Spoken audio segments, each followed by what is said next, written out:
अब तक कहानी में क्या क्या हो चुका है। शेन याओ शाओ को यहाँ पे अपना लव कन्फेस कर देती है और शाओ भी उसे बचपन से पसंद किया करता था, पर कभी भी उसने अपनी फीलिंग उसे जाहिर नहीं की। पर कुछ गुंडे जो कि शेन याओ को यहाँ पे पसंद किया करते थे, वो वांग शाओ को तालाब में फेंक देते हैं। जब वो मौत की कगार पे होता है तभी उसे यहाँ पे एक सुपर क्यूब मिलता है, जो कि एक सुपर सिस्टम है, और हर बार उसे जेम देने पे वो अपग्रेड करके इसे ताकतवर बनाते जाएगा। इसी के चलते ये यहाँ पे कुछ गुंडों से लड़ा ताकि वो यहाँ पे शेन याओ को परेशान ना करे, और उसने उन्हें काफी आसानी से हरा दिया और अपने आप को ताकतवर बनाने के लिए एक माउंटेन के यहाँ पे चला गया ताकि इसे जम इकट्ठा कर सके। उतने में इसके सामने एक बड़ा सा स्नेक आ गया, इसने उसे भी हरा दिया। पर याओ को यहाँ पे नोटिस होने लगा था कि शाओ यहाँ पे धीरे धीरे ताकतवर बनते जा रहे हैं, पर इसने उसे यहाँ पे कुछ नहीं बताया ताकि वो उसे यहाँ पे चिंता में डाले। पर कुछ समय के बाद शाओ को पता चला कि याओ को किसी ने यहाँ पे किडनैप कर लिया है। सूजून पे पूछने पे उसने बताया कि किसी यन लाओ नाम के गुंडे ने उसे किडनैप कर लिया, क्योंकि उसे लगता है कि अगर वो शेन याओ को किडनैप करेगा तो शी ग्यू क्वीन नाम का एक बंदा उसे जरूर से बचाने के लिए आएगा। पर वांग शाओ को इन दोनों से ही कोई मतलब नहीं है, ये तो बस यहाँ पे शेन याओ को किसी तरह बचाना चाहता है। इसी वजह से वहाँ पे आ जाता है जहाँ पे शेन याओ को किडनैप किया होता है। ये यहाँ पे काफी सारे लोगों को हरा देता है, पर अभी भी काफी ताकतवर लोग होते हैं जो कि इसका ऊपर वाले फ्लोर पे वेट कर रहे होते हैं। पर ये यहाँ पे बिल्कुल भी घबराता नहीं है, क्योंकि अभी सिर्फ इसे शेन याओ को बचाना है किसी भी हालत में, चाहे इसकी जान क्यों नहीं चली जाए। ये फिर यहाँ पे उस रूम पे एंटर कर जाता है जहाँ पे और भी ताकतवर लोग होते हैं। यहाँ पे इसकी मुलाकात एक लड़की से होती है जो कि इसे कहती है कि तुम सचमुच काफी ज्यादा औसम हो, तुमने काफी ताकतवर लोगों को हराया। ये फिर इसके पास चली जाती है और इसकी यहाँ पे कुछ चीज चेक करने लग जाती है, फिर बताती है कि तुम्हारी EF वेव लेंथ तो 0 है, आखिरकार तुमने उन तीनों को कैसे हराया। तभी इसी का साथी बताता है कि इसकी इंटरनल पावर भी लगभग 0 है, तो आखिरकार इतना ताकतवर कैसे है। शायद ये प्योरली सिर्फ फिजिकल स्ट्रेंथ का यूज करे। इसकी बात सुन की ये लड़की काफी एक्साइटेड हो जाती है और कहती है कि ये तो मेरे पावर को और ज्यादा बूस्ट कर देगा, मुझे इससे अभी लड़ना है। ये लड़की फिर से बोलती है कि तुमसे मिलकर खुशी हुई, मैं तुम्हारी अगले ओपोनेंट हूँ, तुम मुझे डार्लिंग बोल सकती हो। फिर ये इसका हाथ पकड़ लेती है और शाओ भी बिना सोचे इसका हाथ पकड़ लेता है, पर जैसे ही इसका हाथ पकड़ता है वो इसे एक जोरदार पंच मारती है। और ये देख के शाओ हैरान होता है और सोचता है कि कहीं ये साइको तो नहीं है, आखिरकार इसने अचानक से मेरे ऊपर वार क्यों किया। ये फिर से बोलता है कि तुम्हारा शुक्रिया इस पंच के लिए, पर तुम्हें भी इस पंच के लिए रेडी होना पड़ेगा। और ये भी इसके मुंह पे एक जोरदार पंच मार देता है, पर इस लड़की को काफी मजा आ रहा होता है मार खाने में। ये फिर से बोलती है कि तुम्हारा शरीर अभी ऐसा है जैसे कि एक अनफर्निश्ड जेम, जो कि एकदम चमक सकता है अगर उसे अच्छे से पॉलिश किया जाए। पर शाओ सोचता है कि क्या ये औरत यहाँ पे एक पर्वर्ट है क्या, ये सचमुच अजीब हरकतें करी है। फिर ये पीछे चली जाती है, जो देख के शाओ सोचता है कि आखिरकार इसका अगला मूव क्या होने वाला है। पर तभी ये इसके पास आ जाती है और इसके पेट में मुक्कों की बरसात कर देती है, जिस वजह से शाओ को काफी दुख होता है। और ये से बोलता है कि आखिरकार तुम क्या कर रही हो, कहीं तुम पागल तो नहीं होगी हो। ये से बोलती है तुम काफी ज्यादा जेंटल हो, इसी वजह से तुम कमजोर हो। इसके बाद ये से एक जोरदार लात मारती है, जिस वजह से शाओ नीचे गिर जाता है। और ये से बोलती है कि अब हार मान लो, तुम मुझसे नहीं जी सकते। इसका साथी भी इसे बोलता है कि तुम यहाँ पे उसके सामने नहीं जी सकते, अपने आखिरी शब्द बोल दो ताकि हम तुम्हारे साथी तक इस बात को पहुंचा सके। पर शाओ इसे बोलता है कि तुमने ये चीज को ललकारा है तो मुझे अब दोष मत देना। इसके बाद ये इसके पास चले जाता है और इसे जोरदार पंचेस मारने लग जाता है, पर वो उसे बोलती है कि तुम काफी ज्यादा जेंटल हो, तुम मुझे कभी नहीं हरा सकते, तुम्हारे मुक्के काफी ज्यादा कमजोर है। और ये इसके ऊपर जोरदार पंचेस मारने लग जाती है, जिस वजह से सब पीछे हटने लग जाता है। पर वो भी हार नहीं मानता, वो भी यहाँ पे इसके ऊपर पंचेस की बरसात कर देता है, जिस वजह से उसे भी यहाँ पे थोड़ी बहुत लगती है। पर वो काफी एक्साइटेड हो रही होती है। वो इसे बोलती है कि तुम्हारे पास बस इतनी ताकत है क्या, आओ मुझे दिखाओ कि तुम्हारी पावर कितनी है। ये फिर से एक जोरदार लात मारती है, जिस वजह से शाओ पीछे गिर जाता है।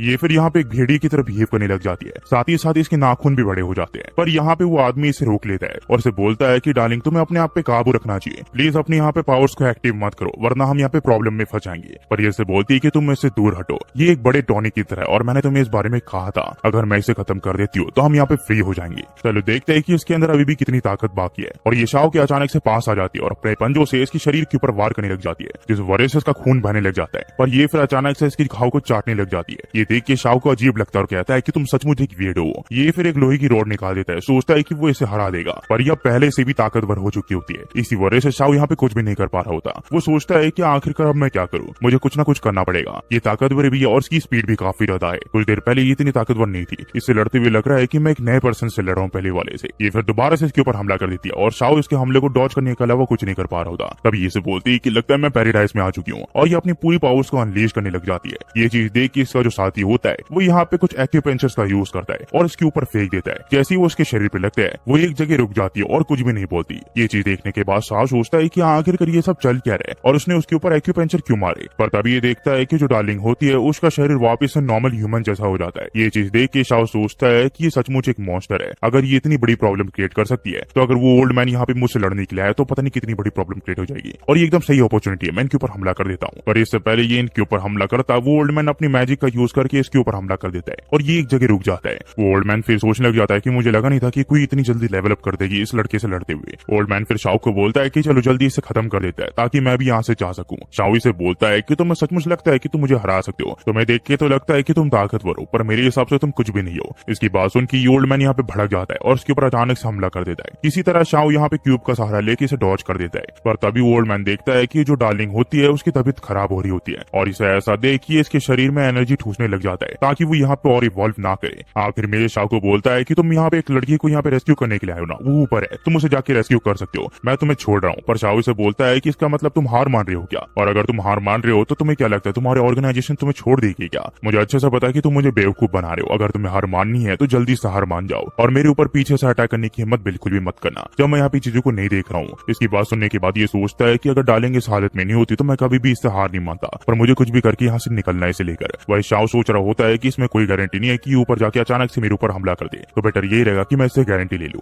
ये आदमी फिर से बोलता है कि लगता है आजकल के लड़के सचमुच काफी ज्यादा होशियार हो चुके हैं। ठीक है, मैं यहाँ पे कसम खाता हूँ कि मैं तुम्हारे ऊपर हमला नहीं करूंगा, ये टोकन मेरे अलायंस की निशानी है, इसका मतलब मैंने तुमसे हार नहीं मानी है, और एज अ कल्टिवेटर मैं कसम खाता हूँ मैं अचानक से तुम्हारे ऊपर हमला नहीं करूंगा जब तक तुम यहाँ पे रेडी नहीं हो जाते हो। पर शाओ इसकी वीडियो रिकॉर्ड कर लेता है तो इसे पूछता है कि आखिरकार तुम ये क्या कर रहे हो। ये इसे कहता है कि कुछ भी नहीं, मैं तो बस मजाक कर रहा था, पर हाँ मैं एक ऐसे आदमी के ऊपर भरोसा कर सकता हूँ जो कि दूसरों को बचाने के लिए यहाँ पे कसम खा रहा है। पर तुम्हें नहीं लगता कि तुम्हें थोड़ा तमीज से बात करना चाहिए, क्योंकि तुम यहाँ पे मुझसे लड़ाई करने से मना करे हो, ना कि मैं। ये इसे बोलता है कि हाँ ठीक है, तुमने बिल्कुल सही कहा, मैं यहाँ पे पीछे हट रहा हूँ, तो उस चीज के लिए मुझे माफ कर दो। और उसकी ये बात सुनने के बाद शाओ अगले फ्लोर के लिए निकल जाता है, पर ये ओल्ड मैन फिर एक लेडी से कांटेक्ट करता है और उसे बताता है कि इनका जो ट्रेनिंग मिशन है वो यहाँ पे सस्पेंड कर दिया गया है और ये लोग अब पीछे हट रहे हैं। इसकी बात सुन के वो लड़की से पूछती है कि आखिरकार तुम्हें क्या हुआ। ये उसे बताता है कि क्विक के साथ कुछ इंसिडेंट हो गया था, इसी वजह से हम बैक कर रहे हैं, हम यहाँ पे और नहीं लड़ेंगे। तभी यहाँ पे एक आदमी उस लड़की के पीछे आ जाता है और उसे पकड़ लेता है। उसकी आवाज सुनने के बाद ओल्ड मैन उससे पूछता है कि आखिरकार तुम्हें क्या हुआ, मुझे जवाब दो, पर उसे कोई जवाब नहीं मिलता। और हम देखते हैं ये और कोई नहीं, ये शीगु क्वीन होता है।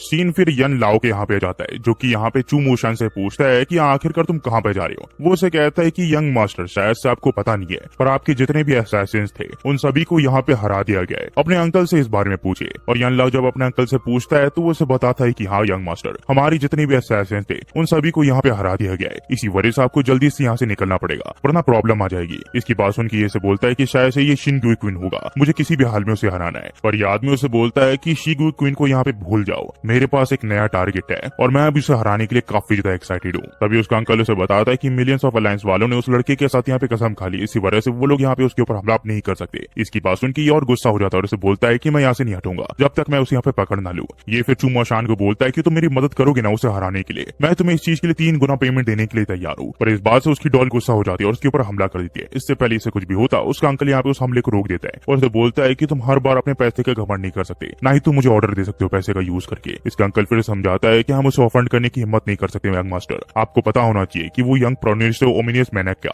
और यहाँ से कहानी वो भी कंटिन्यू जाती है। ये इस कहानी का 6th एपिसोड था। आपको ये कैसा लगा कैसे नहीं प्लीज कमेंट सेक्शन में बताना मत भूलना, और ये भी बताना मत भूलना कि आपको मेरी एक्सप्लेनेशन कैसे लगी। मैं ऐसी वीडियो लाते रहूंगा और इसके अलावा भी काफी सारे चाइनीज एनिमे या फिर डोंगवा आने वाले हैं। मैं यहाँ पे कोशिश कर रहा हूँ कि मैं चैनल पे पूरी तरह एक्टिव हो जाऊं और उसमें और भी काफी सारे नए एनिमीज या फिर चाइनीज डोंगवास आपके लिए एक्सप्लेन करूँ, पर हाँ होपफुली कोई कॉपीराइट ना आए, तब तक के लिए मैं यहाँ पे एक्सप्लेन करता रहूंगा। बस जाते सिर्फ यही कहूंगा, thanks for watching, next video में होपफुली आप सब बढ़िया होंगे।